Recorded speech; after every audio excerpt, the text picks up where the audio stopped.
Si tu veux la vengeance, tu dois bien examiner ta vie, mener une vie de sanctification.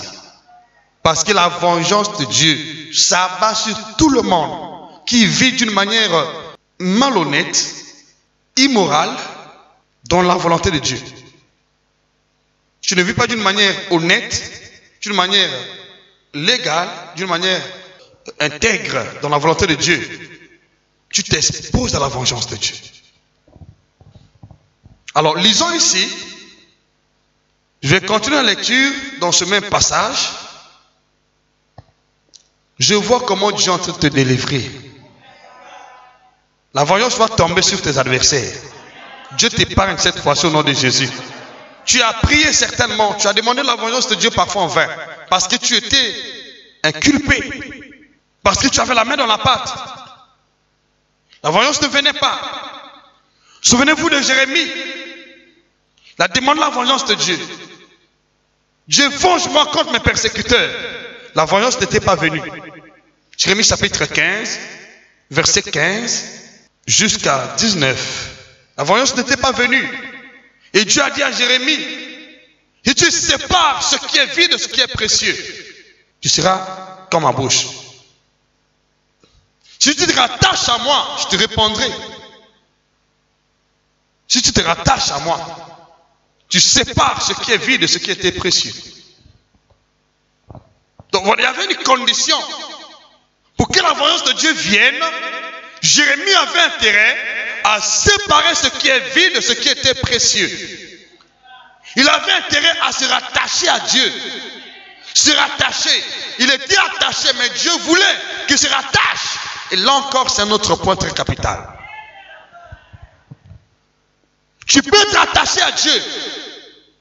Mais aussi longtemps que tu ne te rattaches pas à Dieu, la vengeance ne viendra pas. On peut être attaché, mais sans bénéficier de la vengeance. Mais lorsqu'on se rattache, on a droit à la vengeance. Tu peux venir à l'église tous les jours, tu es là. Mais tu n'auras pas la vengeance de Dieu. Il faut savoir se renouveler son intelligence. Il ne doit pas rester à plat ventre dans la confusion, à plat ventre dans les maux, dans la culpabilité, dans la condamnation, dans la mauvaise vie. Il faut se réexaminer tous les jours. Tu dois voir ta position par rapport à celle de Christ. Comment tu marches avec Dieu chaque jour, au quotidien. Il faut se réexaminer pour voir ta position. Est-ce que je suis toujours dans un commun accord avec Dieu? C'est ça qui apporte le rattachement à Dieu. Je dois me fortifier devant les épreuves. Je dois prendre courage. Toujours s'attacher à la parole de Dieu. Peu importe les temps et les circonstances. Je dois toujours dominer les temps et les circonstances. Je dois toujours gagner le poids dans la parole de Dieu. J'entends ton amen. Je sais très bien ton amen. Je sais très bien ton amen. Donc chaque jour, je dois faire des efforts d'être toujours connecté, reconnecté avec Dieu. La vengeance de Dieu, elle n'est pas loin de nous. Mais une chose, elle a des principes. Des principes. Tu rends le mal par le mal. Tu n'as pas droit à la vengeance. Tu rends le bien par le mal. Tu n'as pas droit à la vengeance. J'entends ton amen. C'est pourquoi je dis la vengeance est pour les gens qui mènent une vie pieuse. Tu as l'église. Si tu mènes une vie pieuse, tu as droit à la vengeance de Dieu. Mais tant que tu ne mènes pas une vie pieuse, tu peux pas prier. On va te persécuter. On va te faire du mal. Dieu n'interviendra pas. Vous m'entendez? C'est la raison pour laquelle nombreux prient. Ils sollicitent l'intervention de Dieu, mais en vain. Parce que les conditions ne sont pas réunies. Pour que Dieu intervienne, te venge, les conditions qu'il a fixées doivent être réunies dans ta vie. Et parmi ces conditions, ce que je suis en train de lire ici, Souvent tu agis à ta manière. Quelqu'un t'a fait du mal, tu te lèves, tu dis, tu sauras que moi aussi, je suis une femme de valeur. Quand tu agis de cette manière-là, tu perds la vengeance de Dieu. Peu importe ce que les gens font contre ta vie, peu importe ce qu'ils pensent de toi, tu dois remettre ton sort entre les mains de Dieu. Sans réagir, sans cause de préjudice, sans récompense. Tu dois remettre ton sort entre les mains du Seigneur. J'entends ton amen. Tu dois implorer le secours de Dieu. Tu dois montrer à Dieu ce que tu as fait en bien et la récompense que tu as reçue. J'entends ton amen. Il faut présenter à Dieu ton bon côté, ce que tu as fait en bien et la monnaie qu'on t'a rendue. C'est ça la vengeance de Dieu. Or, lorsque tu as la main dans la pâte, tu demandes à Dieu la vengeance, il ne va pas venir. Au contraire, il va te juger. C'est pourquoi tout ce qui demande la vengeance de Dieu doit premièrement comprendre ce verset. Il dit, donc verset 19, ne vous vengez point vous-même, bien-aimés, mais laissez agir la colère de Dieu. Car il est écrit, à moi la vengeance, à moi la rétribution, dit le Seigneur. Laissez agir sa colère. Verset 20. Si ton ennemi a faim, donne-lui à manger. S'il a soif, donne-lui à boire. Car en agissant ainsi, tu amasseras des charbons ardents sur ta tête. Ne te laisse pas vaincre par le mal, mais surmonte le mal par le bien. Ne te laisse pas vaincre. Tu sais ce qu'il m'a fait. Je ne peux pas le pardonner. Il m'a tellement offensé, il m'a tellement blessé. Je vais agir même si je vais à l'église. Tu as perdu la vengeance de Dieu. Remets ton sort entre les mains du Seigneur. Peu importe ce que tu es en train de subir. Regarde à Dieu seul. Regarde à Dieu seul. Regarde à Dieu seul. Ne faut pas corrompre tes voix. Marche d'une manière digne de louange. Et continue à te fortifier. Prends appui sur la parole de Dieu. Même si on t'a blessé, prends appui sur la parole de Dieu. Prends appui sur la parole de Dieu. Ne prends pas appui sur ta sagesse. Ne prends pas appui sur tes conseils. Ne prends pas appui sur ton entourage. Il faut s'appuyer sur la parole de Dieu seul. C'est en ce moment-là que la vengeance de Dieu pourra intervenir. Si tu te lèves toi-même, tu agis à ta manière, après tu pries, tu perds juste ton temps. La vengeance de Dieu demande à 100% la volonté parfaite de Dieu dans notre vie. Il ne faut pas laisser un seul instant ta volonté intervenir. Laisse agir la colère de Dieu seul. Et pas ta colère. Il faut avoir la maîtrise de soi. Pour mériter la vengeance de Dieu. La maîtrise de soi. Peu importe le traitement que tu es en train de subir. Tu dois remettre ton sort entre les mains du Seigneur. Il faut avoir la maîtrise de soi. Devant ceux qui te persécutent. Devant ceux qui t'infligent un mauvais traitement. Il faut avoir la confiance en Dieu. La maîtrise de soi. Pour remettre ton sort entre les mains du Seigneur. C'est en ce moment-là que le Seigneur, le Dieu des cieux, va se lever sur son trône pour te venger. J'entends ton amen. Ce qui va se passer dans ta vie. Dis-moi amen avec assurance. Dieu va te venger cette fois-ci. Tu as certainement pleuré des années. Tu as prié longtemps sans changement. Mais je dis, le temps est arrivé. Tu vas te venger. Au nom de Jésus-Christ, parce que tu comprends maintenant qu'est-ce que la vengeance de Dieu. Vous en avez entendu parler, mais sans la compréhension. Et c'est pourquoi vous avez prié. Vous avez demandé à Dieu de venger. Bien que vous étiez dans une position favorite. Vous étiez certainement offensé, mais vous avez perdu votre raison à cause de vos réactions. Remets ton sang entre les mains du Seigneur. Il y voit comment on t'a blessé. Il sait qu'on t'a offensé. Il sait que les gens se lèvent contre ta vie. Les gens veulent de ta peau. Mais une chose est vraie.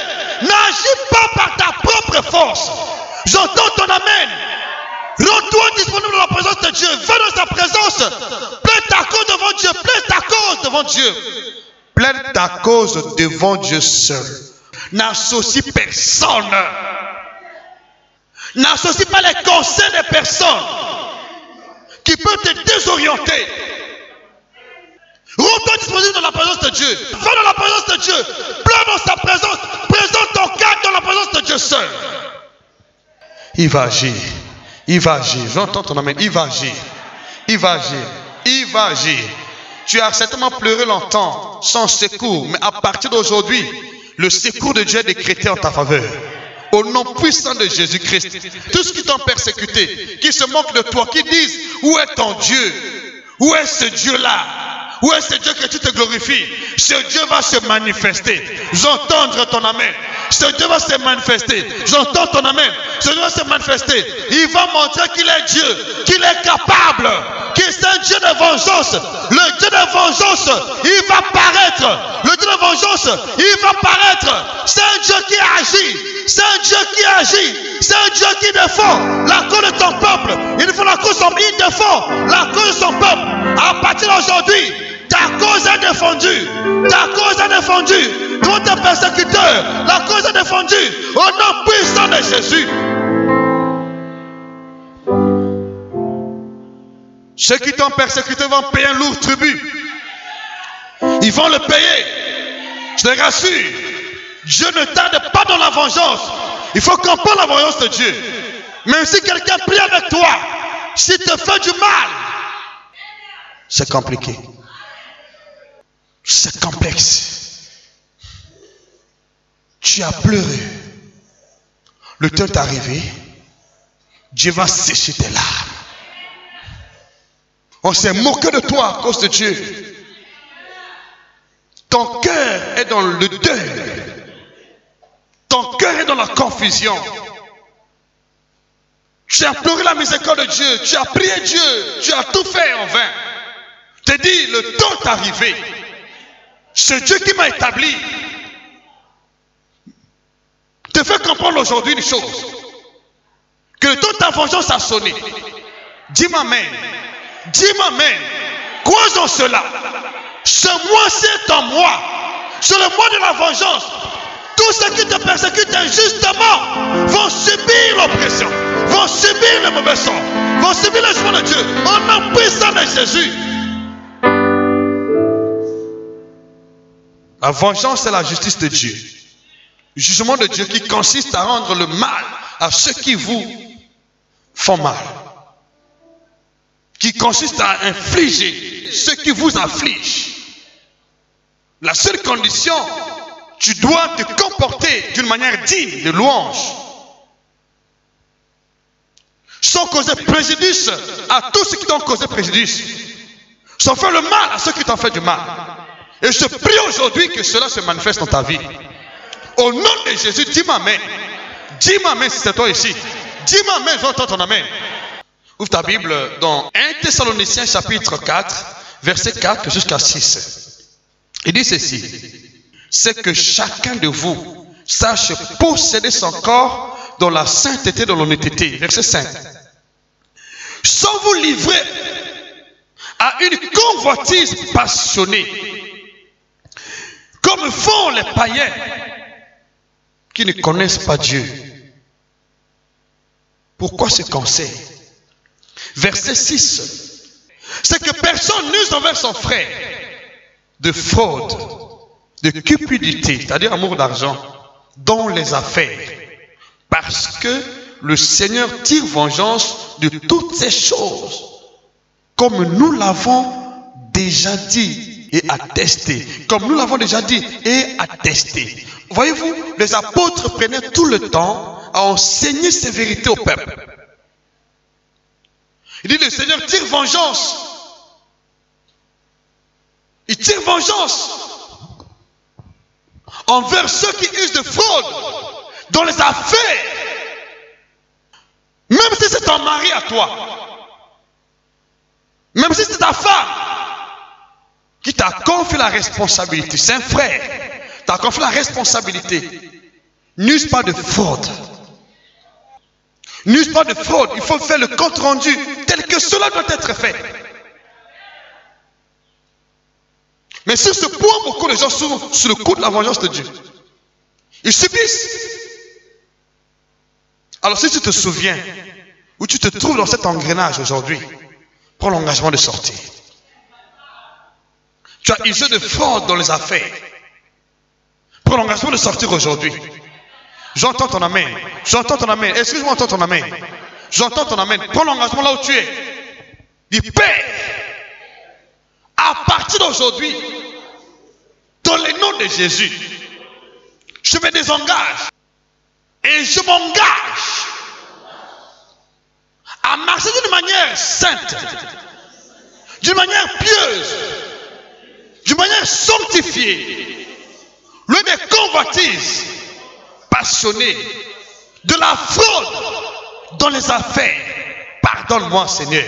Au nom de Jésus, à partir d'aujourd'hui, je ne peux plus user de fraude dans les affaires.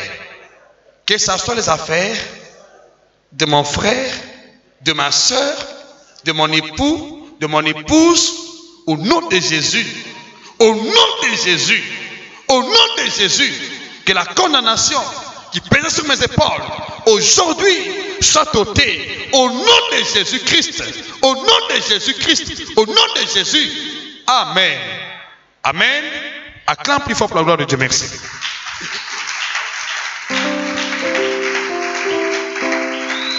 Alléluia. Vous avez vu que Dieu use de vengeance, n'est-ce pas? Use de vengeance. Tire vengeance. Oh, tu sais, c'est mon frère. Oh, tu sais, il n'y a pas. Tu sais, si prie, la vengeance doit venir. Maintenant, un autre verset, on finit aujourd'hui avec ce premier culte.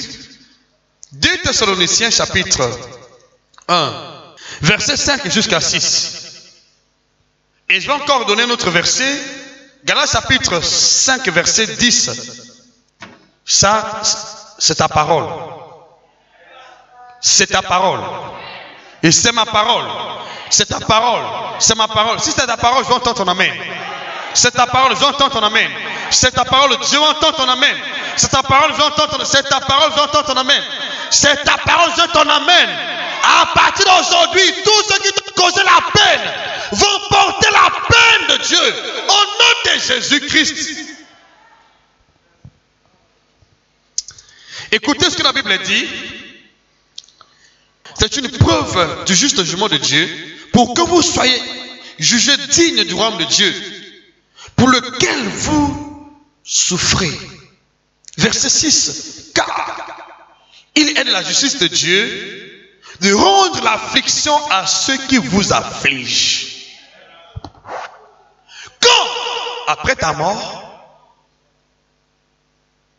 pendant que tu vis dans ce monde, je déclare aujourd'hui que tous ceux qui t'ont affligé, à partir d'aujourd'hui, sont affligés par Dieu, au nom puissant de Jésus. Tous ceux qui t'affligent, au nom puissant de Jésus, sont affligés maintenant par Dieu, au nom puissant de Jésus. Ceux qui te font du mal vont payer maintenant un lourd tribut, au nom puissant de Jésus-Christ. N'accepte pas continuer à souffrir injustement à cause de la méchanceté des gens. Non, tu dois t'élever dans la justice de Dieu. Parce que sans la justice de Dieu, tu ne peux pas se relever. Tu ne peux pas relever ta tête. Galates chapitre 10, et Galates chapitre 5, verset 20. Non. Galates chapitre 5, verset 10. Excusez-moi. Galates 5, 10. La Bible dit, j'ai cette confiance en vous, dans le Seigneur, que vous ne pensez pas autrement, mais que celui qui vous trouble, quel qu'en soit, on portera la peine. On portera quoi? Celui qui vous trouble. Qui t'a troublé? La peine de Dieu sur sa vie. Au nom de Jésus. Tous ceux qui t'ont troublé, je commande la peine de Dieu sur leur vie. Au nom puissant de Jésus. Tous ceux qui t'ont troublé troubler ton sommeil, troubler ton foyer, troubler ta vie, troubler ta santé. Je commande la paix de Dieu sur ta vie, au nom de Jésus. Commande la paix de Dieu sur leur vie, au nom puissant de Jésus. Commande la paix de Dieu sur tes ennemis, au nom puissant de Jésus. Tes ennemis, adversaires, au nom puissant de Jésus-Christ. C'est fait, c'est arrêté, c'est conclu. Au nom de Jésus, au nom de Jésus, au nom de Jésus, au nom de Jésus. Amen.